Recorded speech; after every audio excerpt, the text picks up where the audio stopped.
पुढची बातमी पाहूयात। काँग्रेस नगरसेवकानं जात चोरली आहे। बोगस जात प्रमाणपत्र सादर करून निवडणूक लढवली। गुन्हा दाखल करण्याची मागणी सध्या गुलजम्मा शाह यांनी केलेली आहे।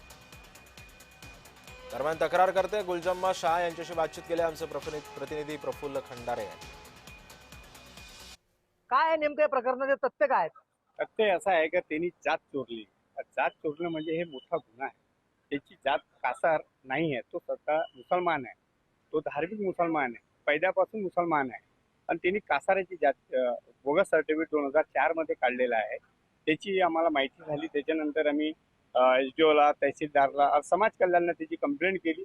त्याचे डॉक्युमेंट त्याला विजिलन्स लागली, विजिलन्सवरून पूर्ण डॉक्युमेंट शाळा क्रमांक 1 मधून पूर्ण तहसीलदारच्या आदेशाने ते डॉक्युमेंट काढण्यात आले आणि दर्शक पथक विजिलन्सनं त्यांनी पण काढून घेतले। त्यांना पूर्ण याच्यात पहिल्या सर्टिफिकेट मध्ये त्यांचा वडील जे करीम खान, त्यांचे वडीलचा त्याची जात मुसलमान, त्यांचा भाऊ एक आहे तो चुडी फरोशचा धंदा करतो, त्याची जात मुसलमान।